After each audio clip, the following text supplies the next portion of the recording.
Сейчас мы находимся в Катманду, столице Непала. Из этой точки мы отправимся в поход по Гималаям. А именно это будет трек вокруг Аннапурны, который, кстати, ниже Эвереста всего на 800 метров, а Эверест мы видели в первой серии про Катманду. И самая высокая точка маршрута – это перевал Тарон-Кла на высоте 5500 метров. Мы пойдем группой с местными и русскими гидами, так как без гидов по Гималаям не ходят. В этой серии мы доберемся до Мананга, который расположен на высоте 3500. Мананг – это последняя точка, куда может добраться автотранспорт, поэтому далее, в случае тяжелой формы горной болезни, вас может эвакуировать только лошадь или вертолет, поэтому стоит позаботиться о страховке, которую вы включаете. Чтобы минимизировать риски тяжелой горняшки, маршрут выстроен по принципу пилы. В течение дня вы поднимаетесь выше точки ночевки, а потом спускаетесь и ночуете на меньшей высоте. Мы с подругой решили, что нам хватит этой высоты и пойдем вниз отдыхать в Покору, а ребята отправятся на перевал, но об этом мы расскажем уже в следующей серии. Итак, я покажу маршрут, транспорт, питание, места для сна и даже туалеты. Несмотря на то, что в начале фильма мы будем много веселиться, но на протяжении ты сможешь обратить внимание, как трансформируется каждый герой по мере того, как поднимается в горы. Я очень советую не перематывать и прожить вместе с нами весь этот опыт. Ну что, погнали! Приезжаем мы с вами максимально рано с утра. 7:40. Да, у нас есть две сумки. Одна сумка – это большая сумка, где хранятся все ваши вещи. Максимальный вес которой должен составлять не более 12 килограмм. Для того, чтобы человек, который будет нести вашу сумку и сумку еще одного человека... За каждый килограмм прибавляйте $10 к чаевым, которые вы ему оставите. Маленькая сумка – это та сумка, которая все время при вас. В этой сумке лежит вода, которой нужно пить очень-очень много, и пить ее вообще постоянно. Есть всегда портер, который идет последний. Первый день мы в Бишишаре, второй день мы в Чаме. Далее мы заканчиваем, по сути, наше путешествие с каким-либо транспортом. Сейчас 6 утра, и я иду на практику на крышу.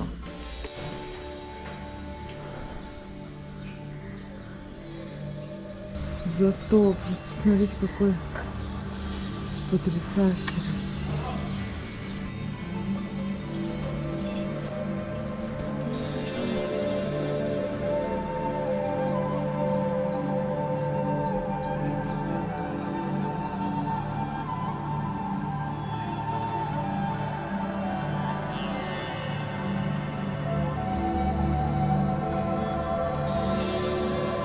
Сегодня у нас была практика, проводил ее Макс. В начале мы начали дышать, и я понимала, что я не могу вдохнуть полной грудью. Но к концу практики я уже смогла полностью дышать. Объем легких расширился, как будто я кайфанула. Все вещи будут наверху, а мы внутри. Кипиш, знаете, как один дома. Want to wish you have a wonderful time, and we'll see you back at Kathmandu. Что, погнали? Ты максимально...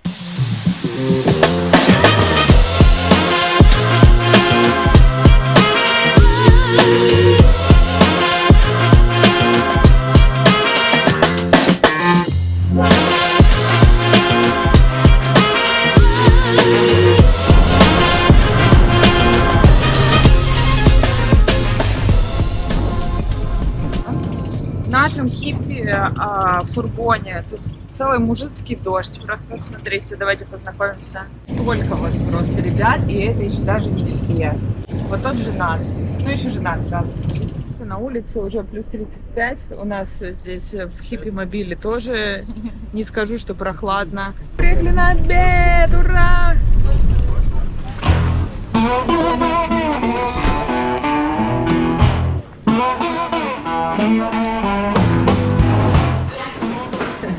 Я знаю, что ты будешь это смотреть. Так что кайфани. Так, смотрите, это traditional vegetarian cup. Он будет везде Таля. одинаковый, но будет... Что это принесли? Вот это вот. Это чечевичный суп, это дал, собственно. Везде. Отрицательная обаятельность. Да, отрицательная обаятельность.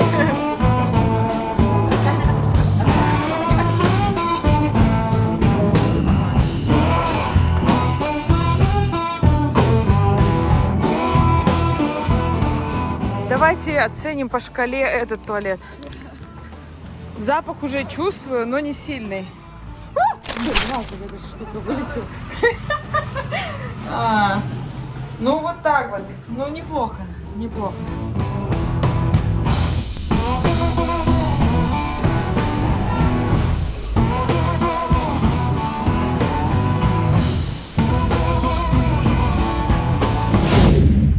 Наконец-то наша безумно долгая дорога закончилась, и мы прибыли в первую точку, где нас ждал потрясающий закат. Это был небольшой городок в горах, в котором дети играли, с чем приходится. А мы спали, где приходится. И благо у нас еще тогда был душ, и мы могли помыться.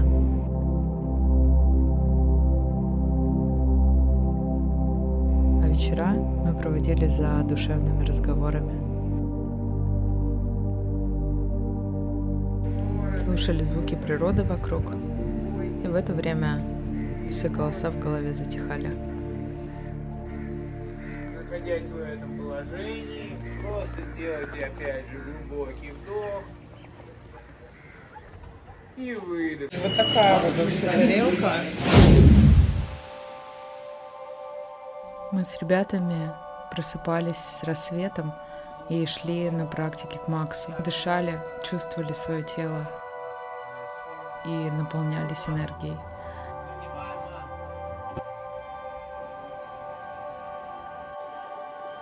А вокруг местные люди жили свою простую и счастливую жизнь. Это читалось по их лицам. Доброе утро. It's a muscle time. Знакомство с портерами, которые понесут наши вещи на треке.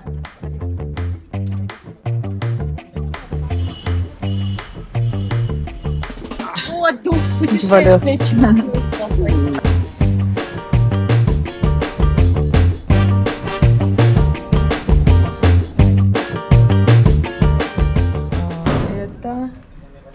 Это душ и туалет. Слушайте, ну неплохо. Крепкая пятерка. Так, мы начали наш путь. Ребята издают странные звуки. А у меня протек термос. Залил мне все сиськи какой-то грязью, короче. Все липкое. Меня все раздражает. Но вот эти звуки, они как-то меня успокаивают немножко. Посмотрим. Я еще не знаю, как я выживу в этих условиях. Они пёсели намазали тоже. Но стоило только начать идти, как невероятная красота природы не могла не захватить меня полностью. Конечно же, я забыла и о термосе, и о том, что я липкая, и о том, что там была жара. Мы просто наслаждались и сливались с этим бесконечно вечным.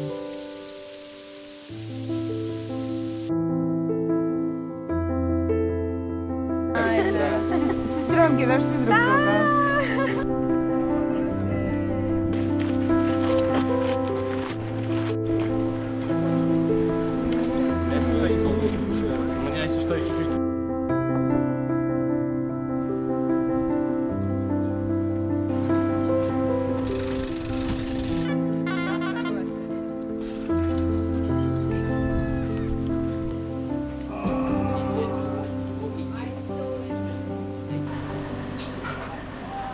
Послушай, это недолго, и беги себе, беги. Невероятно, путано и непонятно. Вела меня от юга и до севера, дорога по неведомым краям.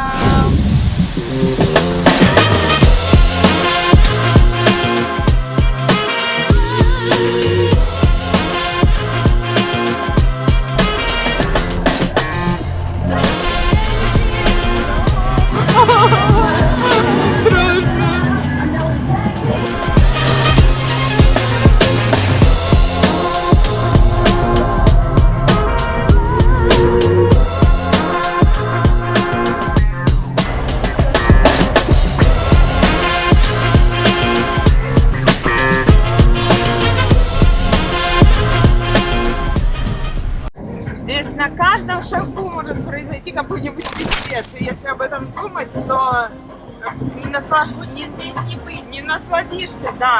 Она на каждый поворот говорит: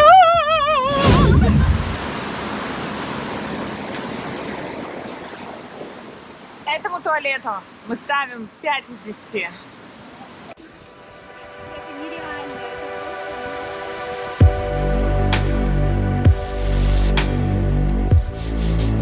Мы приехали на обед к невероятно красивому водопаду. Смотри, с каким видом сидит, да? Как тебе водопадик?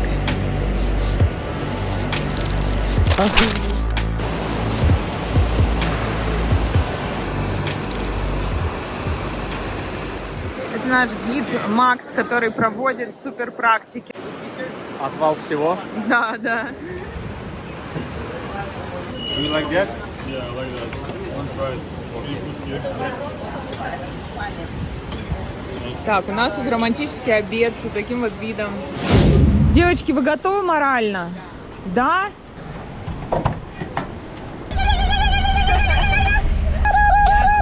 Нам предстоит набрать высоту 2500 метров.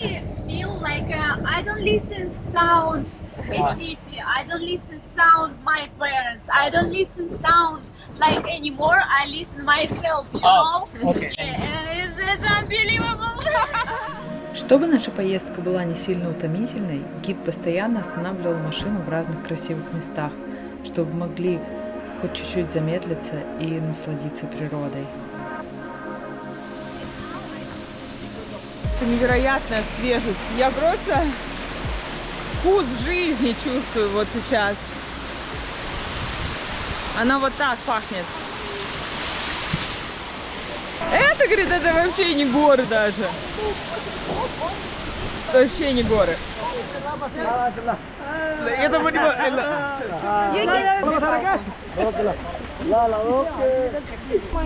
местные селебы.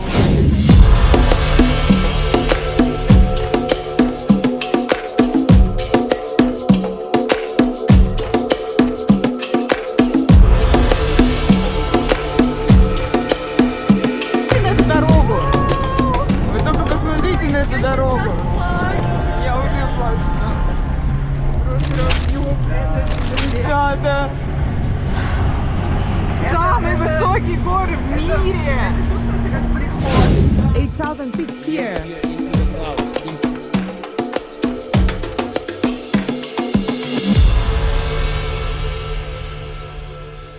Сегодняшняя дорога была невероятно красивой, но мы постоянно встречали туристов, которые шли эту дорогу пешком. Единственный минус – очень много пыли от машин.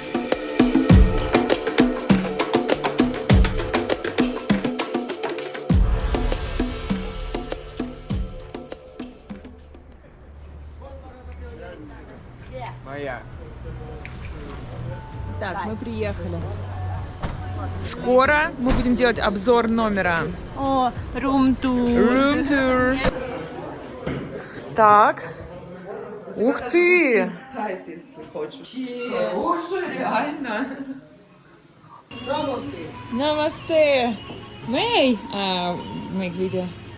Это наша кухня. И здесь нам будут готовить ужин. Такие вот тут рестораны. Нормальный выбор? Выбор имеется. Помидорно-чесночно-имбирный суп. Да. Это момо на пару с овощами.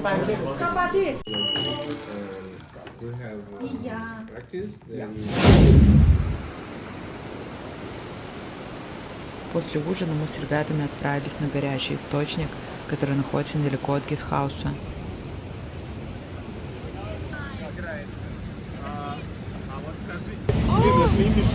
Ой, какая горячая.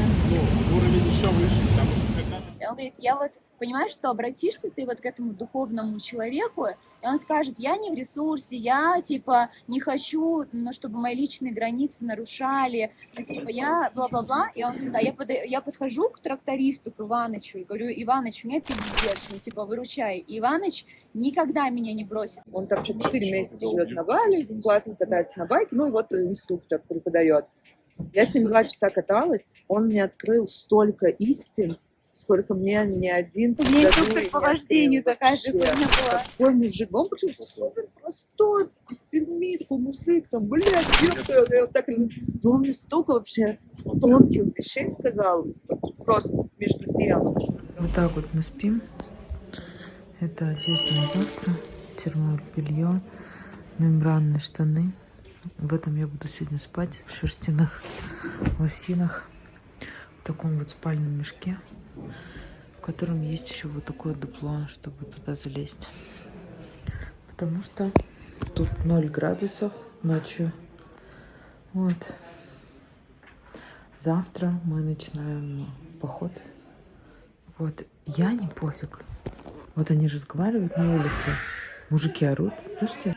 Вот они. А мне для этого нужны беруши.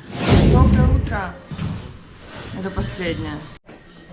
У нас тут появилась читерская возможность доехать до ланча на джипе. Ну что, вы готовы идти? Да! Молодцы! Давайте, удачи!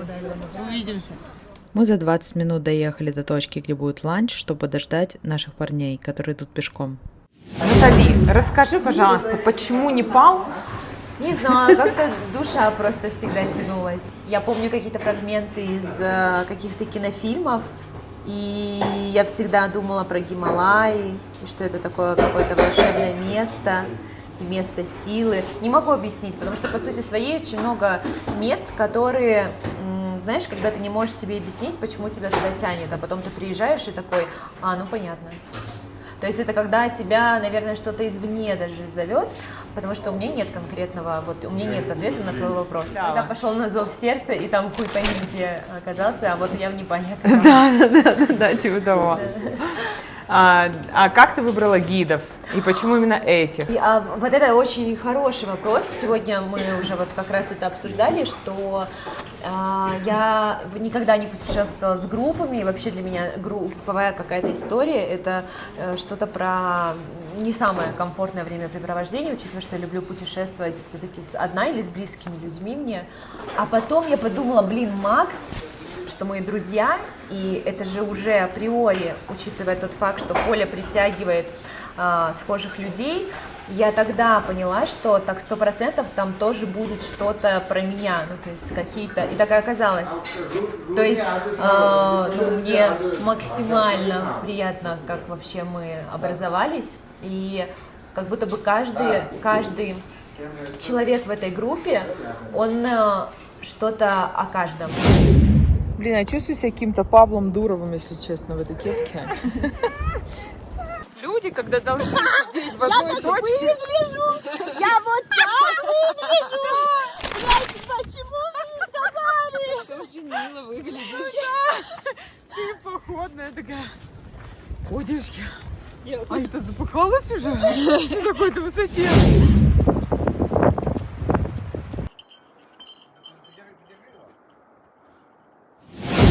Мы на горах. Кто на горах? Я на горах.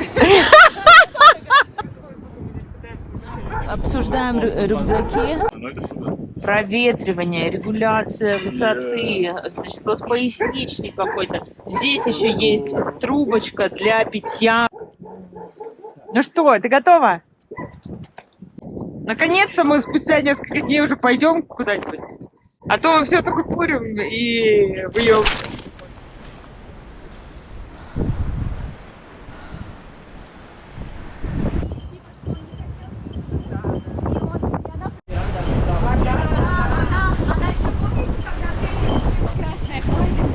Подождите, у нас туда чаек. Короче, Яна, расскажи мне эту историю. Все дрочили на гаечку.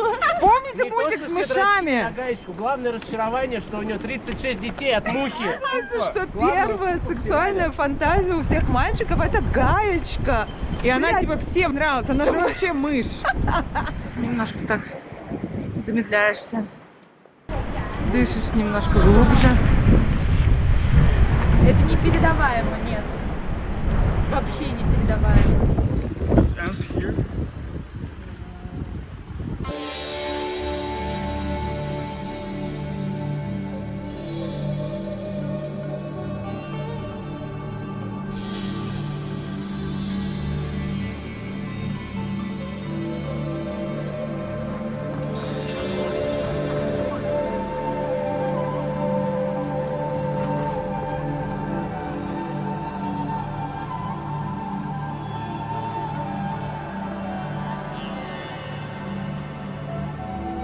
Они идут на меня. Какая-то альтернатива. Показалось, что она била.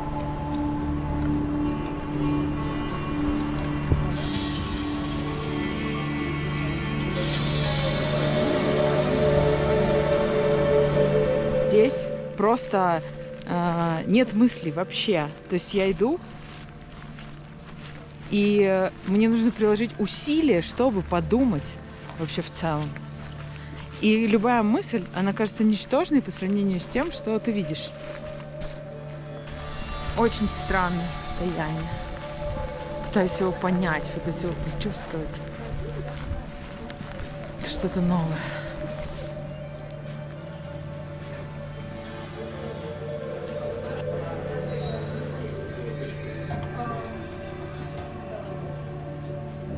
Для чего я завел эту шарманку?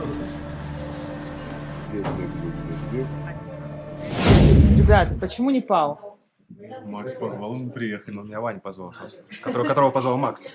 Чуть-чуть, если шире отвечать, то, в принципе, я руководствуюсь при принятии решения, то, где сейчас друзья находятся, вот, и, по сути, Макс собирался в Непал, вот мы поехали в Непал. Такая романтика. Все пьем чаек, да. Так Алина, тебя вштырила? Меня вштырила, мне кажется, когда я родилась еще. Как только из дупла вылупилась, сразу накрыла.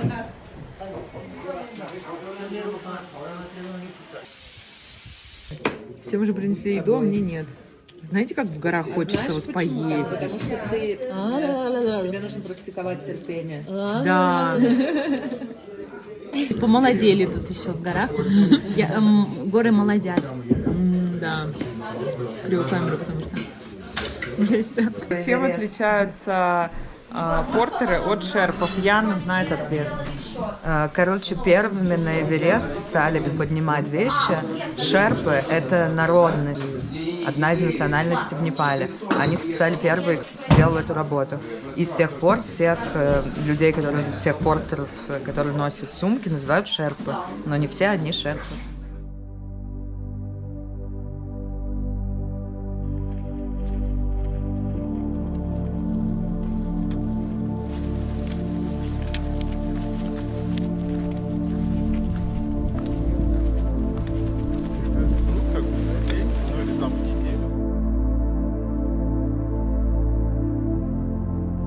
Вообще вот эта долина моей мечты. Мы идем по космически красивому месту. Алинас бэг.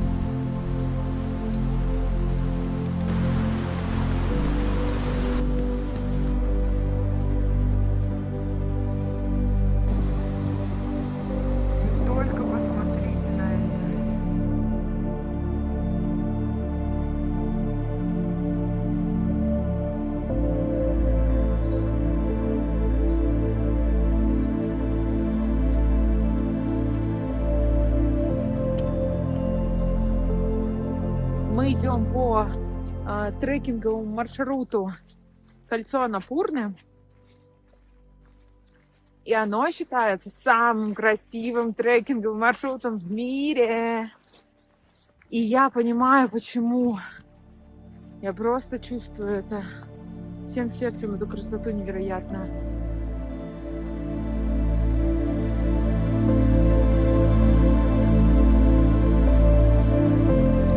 Я хочу узнать ваше впечатление.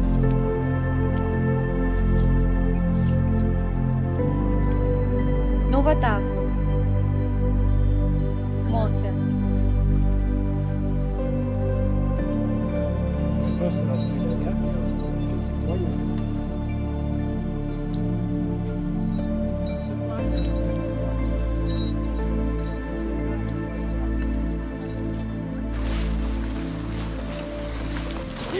Вот у меня какое ощущение? Блин, ну это прям что-то новенькое, это прям свежак, я такого никогда не видел. И мне не верится, что вы, идя по тому же маршруту, можете это же испытывать. А ты еще накидываешь того, что да сильнее даже разъемывает. Мы в шоке, мы пришли, это наш дом, а это наш вид. Ну, стоит он того, чтобы поспать в спальничке, я вам скажу, друзья. С вами передача «Непал» сегодня. Привет, привет. Привет.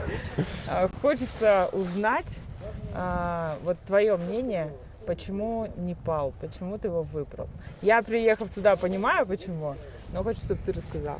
Но я, наверное, совру, если совсем скажу, что я его выбрал. Меня просто заставили сюда в моменте поехать. А дальше случилась просто первая любовь, наверное, вообще с какой-то страной, куда я приехал как бы отдыхать, не в тюремном отдыхе, а вообще что-то делать, куда-то смотреть и отказываться от того, как бы я обычно решил провести свой отпуск. В таком месте очень легко наконец-то услышать себя настоящего просто и понять, чего ты хочешь, какие у тебя мысли в голове и что делать, наверное, дальше, когда ты вернешься в свою обычную рутину, но уже помня вот это прекрасное состояние, в котором мы все здесь сейчас так или иначе начинаем находиться. Я вообще себе не могу представить сейчас рутину какую-то. У меня просто жизнь стерлась. Ничего не было. И меня нет, и личности нет. Просто воспринимаешь окружающий мир и все. Просто потому что отношения с собой вышли на качественно новый уровень. Ты ценишь все то, что у тебя есть. И можешь иногда еще захотеть осознанно это все из себя убрать, чтобы побыть с природой. Ну, мощнее, чем здесь, природа, я не знаю. На океане я тоже ощущаю эту мощность горы. Мы вначале плакали, мы просто ехали в машине, плакали.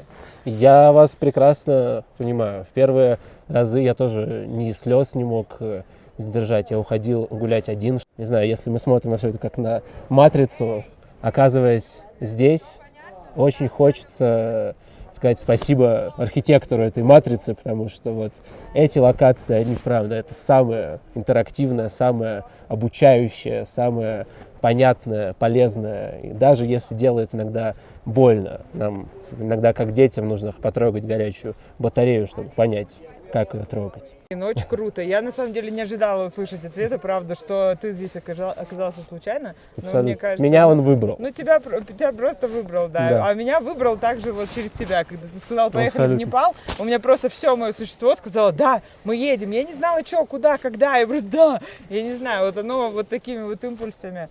Я понимаю. Оно так и случается. И если вы здесь окажетесь, то точно по такому же зову. Вас кто-то позовет, и вы окажетесь здесь.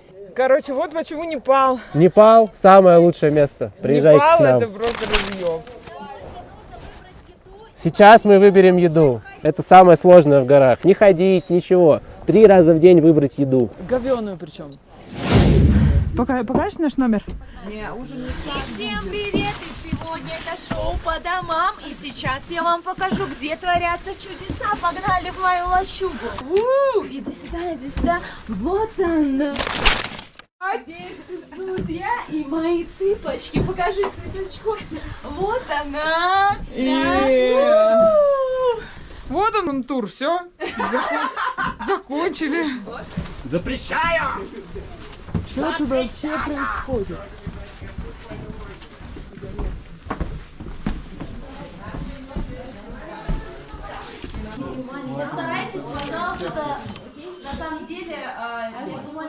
Я вот это буду.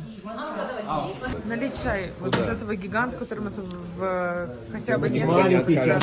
быть большим мужчиной. Степа угостил меня чокопаем. Такого здесь нет.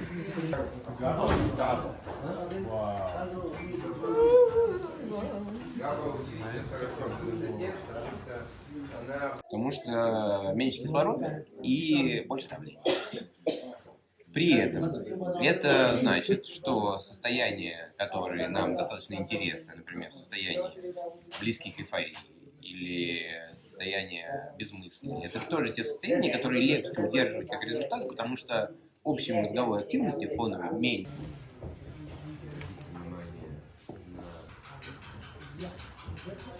Так, это vegetarian суп. Я так хочу vegetarian суп. Yes.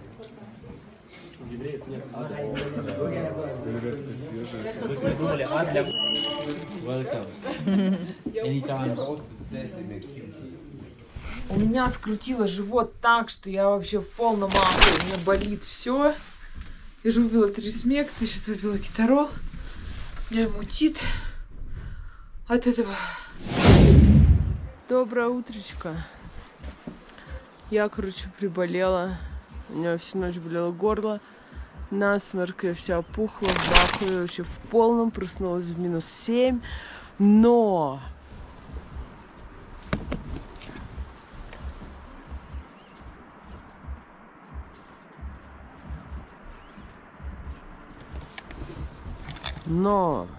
вот так вот.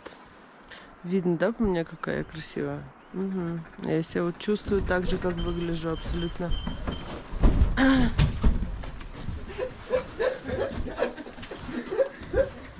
Мальчики развлекаются. Ой, пошла пить терафлю и пробовать каким-то образом восстановить силы. И позавтракали. Мне ребята намазали какими-то маслами, дали мне меда, дали мне еще каких-то грибов сейчас иммунных.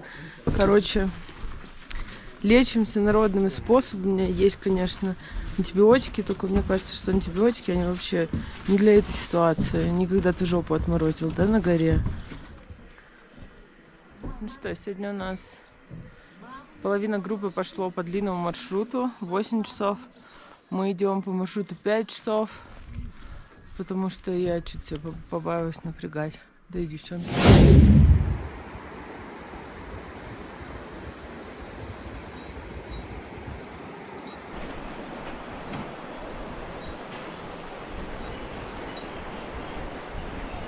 Шатается. В начале пути нам встретился монастырь, и мы зашли туда без слов. В тибетском буддизме принято крутить барабаны. Таким образом, люди совмещают молитву с физической активностью.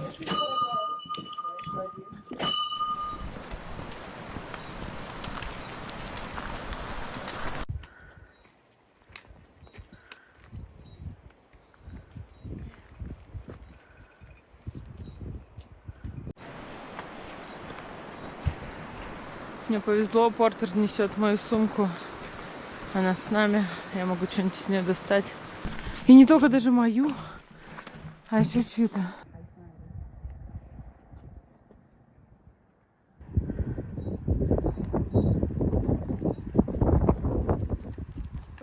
Вот здесь прохладно, а вот тут тебе уже жарко.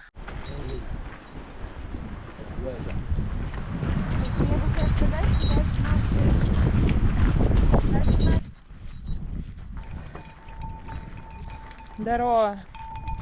Как она, твоя горная жизнь?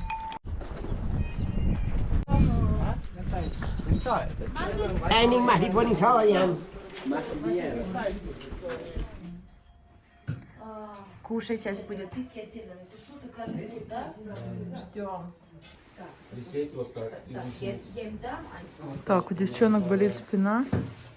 Макс показывает, как разгрузить ее. И вот пару раз на каждой ноге переходить. Мы пообедали. У нас еще около 3 часов пути, да, Макс? Примерно. Вот. А Саша решила отсоединиться и поехать на байке. Это наши портеры тоже вместе с нами тусят. Пообедали тоже. Сейчас отправимся вместе в путь. Мы идем параллельно, но они быстрее идут обычно. У них огромные сумки по 20 килограмм на каждом маленьком портере, но они идут быстрее, чем мы. Кстати, у Яны завтра день рождения.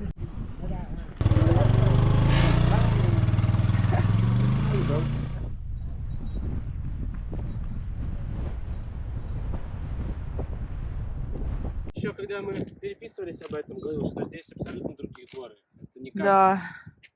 где-то. Они тебя здесь стараются всеми силами поддержать. Как будто бы.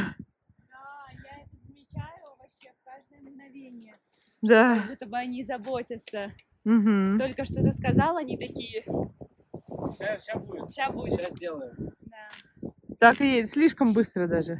Ну, в самый-самый раз. Просто мы не привыкли. Не привыкли, да, к Да, такой здесь скорости. Карма плотность. так и должна работать. На Бали такая же тема. Наташа очень круто сказала, что здесь молодец. Вот. Это отчасти связано с тем, что дети готовы к тому, что чудо может произойти. Мы здесь все становимся немного детьми. И поэтому чудо происходит иногда очень быстро. А в обычной жизни нам нужно себя затрансерфить, как сказал бы Зеланд, это чудо. То есть, Да. Потому что я сейчас поняла свое состояние, что я так сильно ушла в ребенка, и я его очень отчетливо ощущаю в своем вот этом вот всем, да. Я сначала такая, блин, что происходит, а потом такая, все, понятно. Да, я тоже. Тут все Прикольно. Вот параллельная дорога наша, по которой идет вторая часть нашей группы.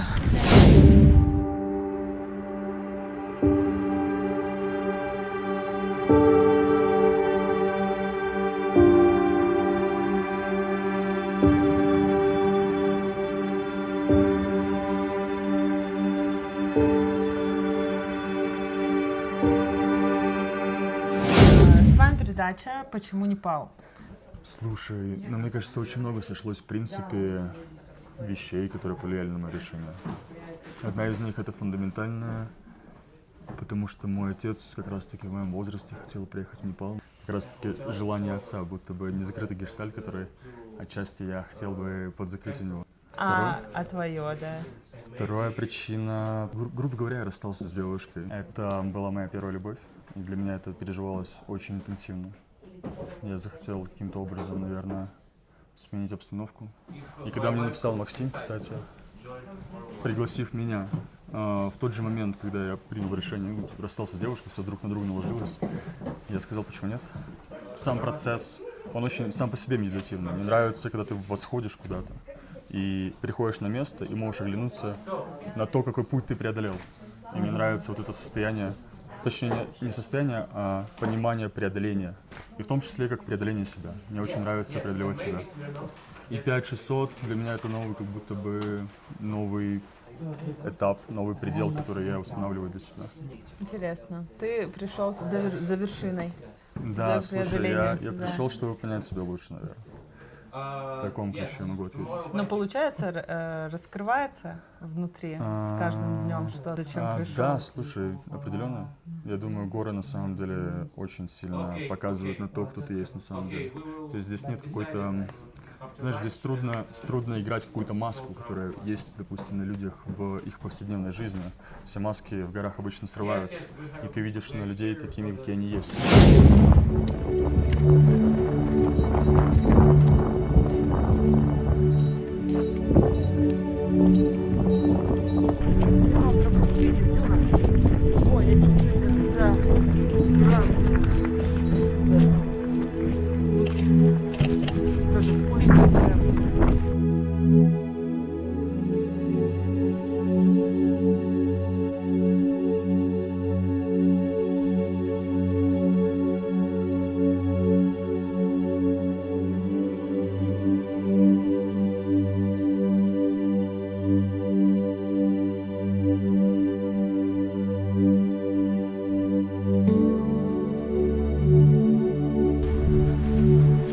хорошее место для туалета.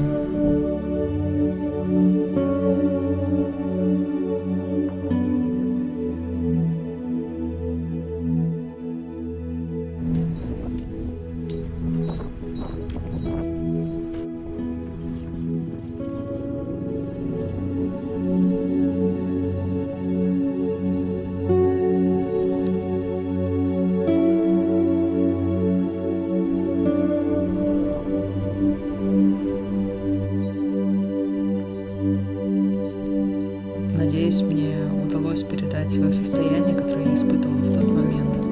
Это была абсолютная тишина ума и нахождение в настоящем моменте, в моменте пути.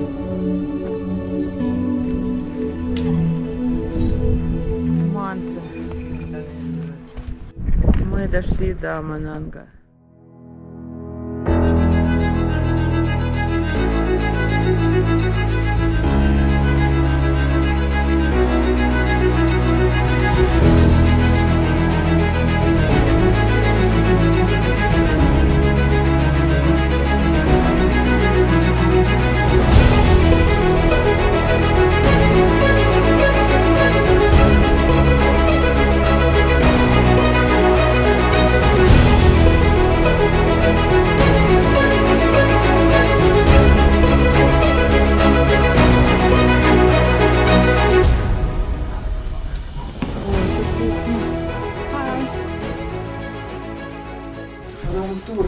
Рум-тур давай.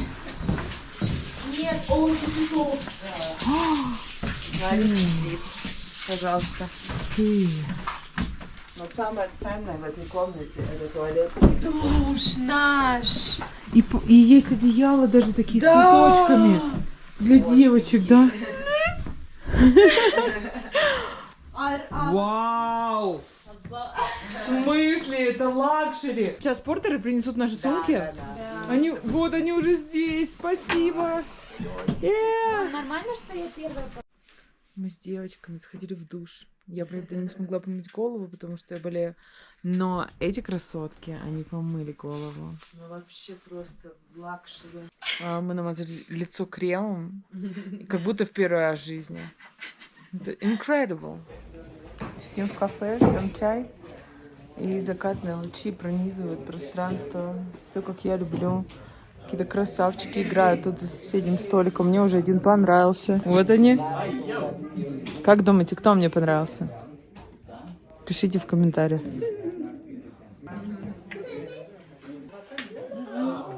Ты какой-то не жертва.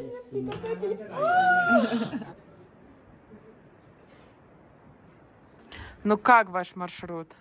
Есть положительные моменты, типа бесконечная медитативность, фокус такой обостренный. Как будто, знаешь, типа можно есть еду и даже не смотреть телек. Вот. А так, конечно, клево, красиво. Из-за такого негатива, в принципе, наверное, только один момент. Мне перестала принадлежать моя поясница. Как будто более ее немножко приватизировала. Вот. Но это на время. В аренду взяла, не приватизировала. Привет, как впечатление? Супер, но люто заболела голова на высоте и до сих пор болит.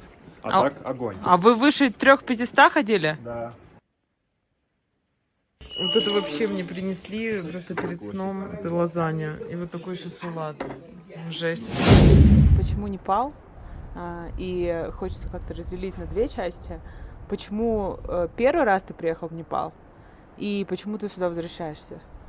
Первый раз я попал в Непал с отцом. Мне было 8 лет. Мне не могу сказать, что очень сильно понравилось. При этом это уже на тот момент был чрезвычайно полезный опыт, если смотреть на него ретроспективно. Потому что в последний день поездки мы пошли, после того, как наш рейс задержали, кормить обезьян. И в тот момент одна обезьяна прыгнула на меня и выкусила часть плоти из моей маленькой детской груди. И я помню, как самое яркое впечатление, это как мы едем в госпиталь, параллельно наш самолет должен вот-вот улететь, И у меня возникает очень четкое понимание того, что это мой последний день жизни на Земле. А когда есть какой-то непосредственный референс того, что мир уже развалился, и потом на следующий день ты просыпаешься и понимаешь, что в целом жизнь так или иначе продолжается, то это меняет перспективу того, как можно смотреть на вещи, которые кажутся чрезвычайно важными, а оказываются теми, которые можно пережить и двигаться дальше. Касательно того, почему я продолжаю сюда приезжать, горы и именно Гималаи, и именно вот Анапурна, где мы сейчас находимся, это возможность получения удовольствия такой интенсивности, которая с очень малым количеством вещей сравнится, во-первых, а во-вторых, здесь есть не только фактор интенсивности, но здесь есть еще и фактор продолжительности. То есть это такой полноценный трип, который начинается еще в Катманду и заканчивается формально по отлету домой, а неформально это процесс, который может продолжать давать разного формата плоды долгое-долгое время после того, как человек отсюда уезжает. Как для меня это чрезвычайно ценный опыт. Мне сложно будет сравнить этот опыт вообще с чем-либо другим, учитывая, насколько это на самом деле доступно в целом. Да, потому что мы ходим на треки, на которые в целом здоровый, неподготовленный человек может пройти эту дистанцию, если они будут совершать определенные действия, которые от них требуются для того, чтобы как минимум не мешать этому процессу. Горы очень могут быть благосклонны к тем, кто им может довериться. И очень суровые к тем, кто, так сказать, придет в монастырь со своим уставом. Здесь есть определенный градус принятия, который необходим для того, чтобы переварить этот опыт. Ну, определенно, да. Идти в горы, нужно понимать, что ты изменишься, и то, что произойдет какая-то трансформация внутри тебя к концу этого пути. Мне кажется, это очень помогает для того, чтобы вынести какие-то внутренние процессы на очень понятный тракт. Люди приезжают с одной установкой касательно того, зачем они здесь оказались, и с ними происходит что-то, чего они совершенно не собирались сюда привозить. Определенная магия, которую я вижу в этих путешествиях, это то, что когда люди сюда попадают, есть ощущение, что они попадают сюда не случайно, и есть ощущение, что они попадают сюда именно в то время, в которое они должны были сюда попасть. Потому что... Ну, я вот могу согласиться полностью, потому что у меня это все произошло на каком-то интуитивном уровне абсолютно. Мы не пойдем до конца, и мне сложно представить, что испытает вся группа, которая дойдет до перевала и вниз, потому что это все-таки достигнут цели, и какой-то такой... глубокое, наверное, общение с самим собой для того, чтобы это сделать. Но даже на данном этапе трансформации было достаточно много. Прозрачность своей личности и каких-то там ее аспектов, которые были раньше непонятны, они как-то все как на ладони, и все так становится кристально чисто. Такая возможность, она достаточно уникальна в моем понимании.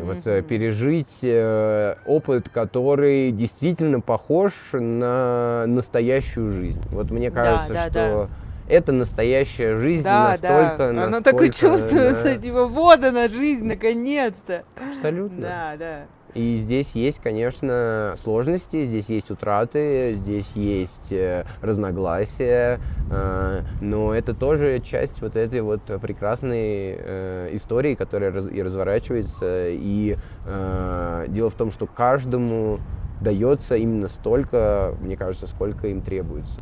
Есть люди, которые идут столько, есть люди, которые идут меньше. Есть люди, которые приезжают сюда на 2 дня, и я таких встречал, действительно, они мне рассказывают про Непал, как будто бы они прошли какой-то опыт глубокого погружения, а потом оказывается, что это человек, который пересадку здесь провел 24-часовую. И тем не менее у него сложился такой опыт, который позволил ему что-то переосмыслить, что-то, может быть, про себя понять и главное, хотеть рассказывать об этом опыте другим людям. И мне кажется, что это главный индикатор того, что некоторый опыт обладает ценностью, это когда им хочется делиться. То, что делает этот опыт таким магическим, это то, что у него есть, опять же, начало, середина, конец, и это очень переносимо в целом на опыт нашей жизни, в моем понимании. Мне кажется, что это место, оно просто настоящее. Вся эта страна, вот она какая-то вся настоящая, люди настоящие, они смотрят тебе в глаза, они как-то с тобой взаимодействуют искренне. Если они улыбаются, кажется, что они искренне улыбаются. Если не улыбаются, могут вообще не улыбаться. Но, тем не менее, вот какое-то такое, как дома, что ли, себя чувствуешь здесь. Да, да, это очень похоже, на самом деле. Вот ты емко описала то чувство, которое ко мне приходит, когда я здесь оказываюсь. Спасибо большое, что именно вы стали проводниками для меня и вообще для нас в этот прекрасный мир горный. С вами очень комфортно, и практики помогают, и вы и морально помогаете.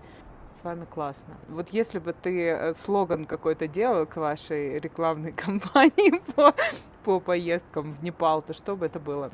Вот. Что бы ты предложил людям, если короткий какой-то? У меня тут есть два ответа.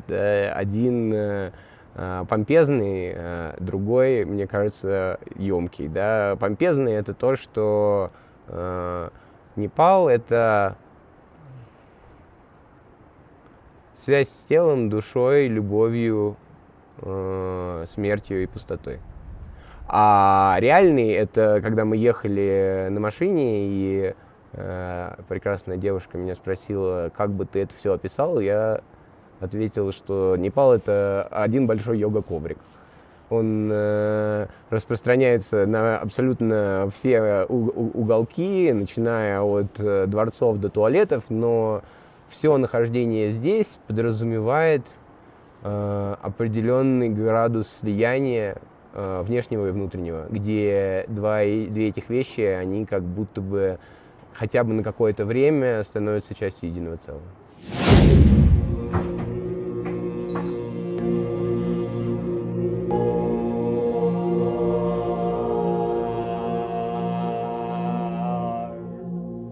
Доброе утро. Сегодня мы проснулись и все чувствуем себя как будто бы намного лучше. Сегодня у Яны день рождения. Да, с днем рождения! Спасибо тебе большое. С днем рождения! Сейчас расплачусь.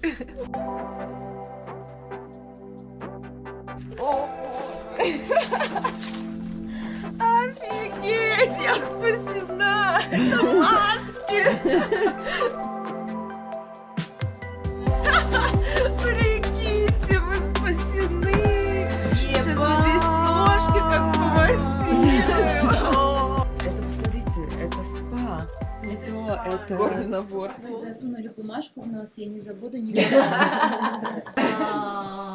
Я никогда не чувствовала такой поддержки, как сегодня. Вы знаете, мне пишут вот такие сообщения: о, клевый отдых, типа. А потом я поняла, что люди же действительно не понимают, как ты здесь себя чувствуешь. В общем, если вы думаете, что мы здесь веселимся, мы здесь не веселимся. Нам не весело. Вообще. Мы страдаем. Мы очень устаем. Лёш, почему Непал? Почему Непал на самом деле? Потому что только лишь горы, дикая относительно, безусловно, природа может дать человеку то, что он на самом деле ищет. Горы — это про получение экстаза бытия.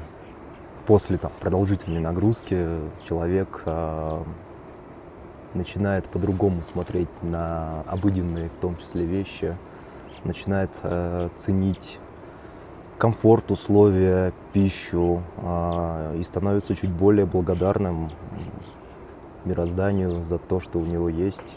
Собственно, наверное, и поэтому я пошел сюда. Интересно, конечно, что так совпало, что ты в прошлом году хотел, но не получилось. Тут друзья тебя позвали именно в эту компанию. И именно на тот пик, на который я хотел взойти, Тронкла, да. А ты в каких-нибудь горах еще был? Ну, в маленьких только, в Абхазии. Как тебе вообще этот масштаб, когда ты его увидел первый раз? Гималаи.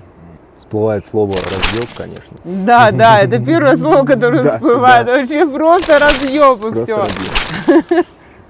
Да, да, да. Хотелось бы как-то выразить по-другому, но хочется поярче эту эмоцию передать, потому что действительно просто восхищает все, что происходит вот это вокруг.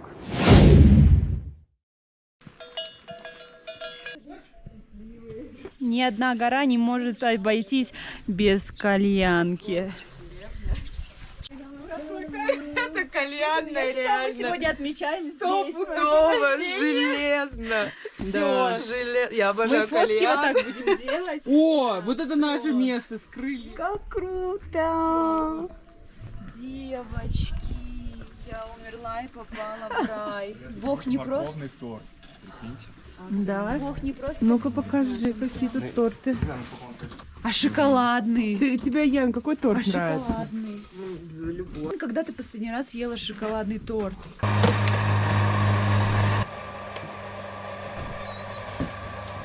Ну как? Вау! Изначально мы планировали в день рождения Яны подняться на озеро Телича, которое находится на высоте 5000 метров. Но мы выбрали кое-что попроще, потому что вся группа достаточно сильно устала. Нечеловеческая высота. Воздух здесь совсем другой. Такие пустынные серые пейзажи. Ты где-то на Марсе.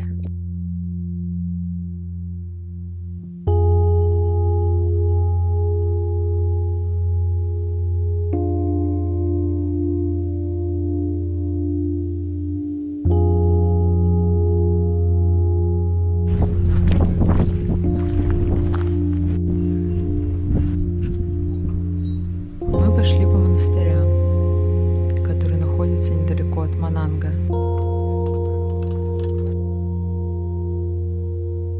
Монастырям около 700 лет.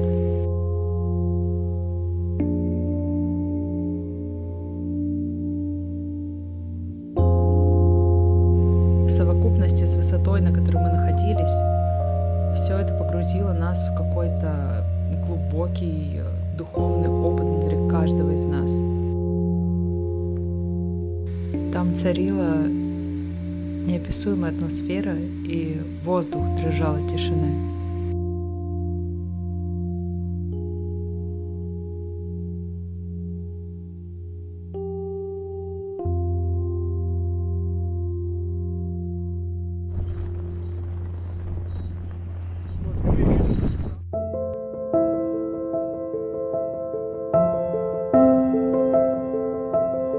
Thank you very much.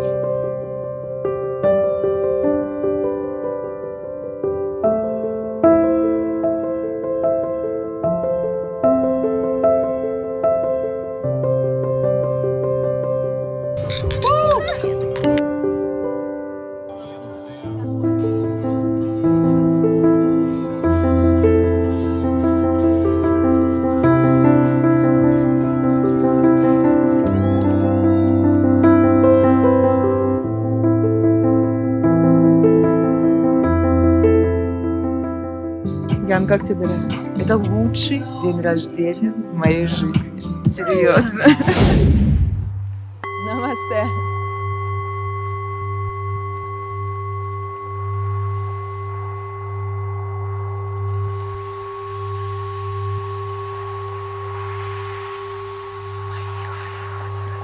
Поехали в горы. Это детектор лжи. Пики хрустальных скал снимают с нас шелуху. Поехали в горы. Там получается жить, вдыхать настоящий свет, оказавшись на самом верху.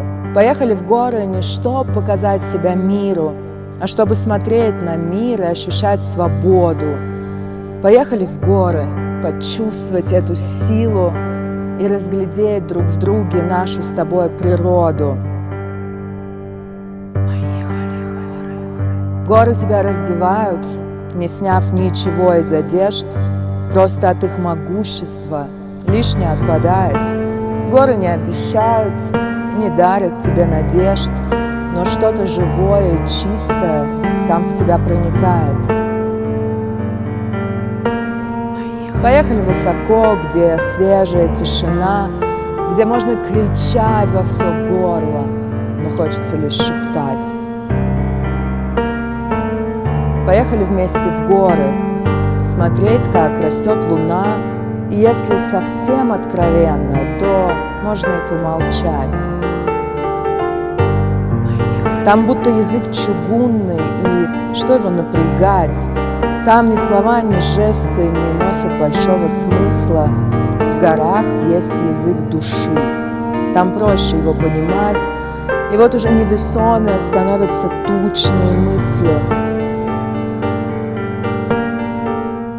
Поехали вместе в горы, чтоб разжигать костры, в холодные вечера прижиматься друг к другу телом, чтоб звезды на черном небе были как фонари, а Млечный Путь такой яркий, как нарисованный мелом. Поехали вместе в горы, чтобы узнать друг друга, день проживать сполна, окунаясь в него как в воду. И по весне вернемся, как птицы вернулись с юга, выучив горный язык душевный, без перевода.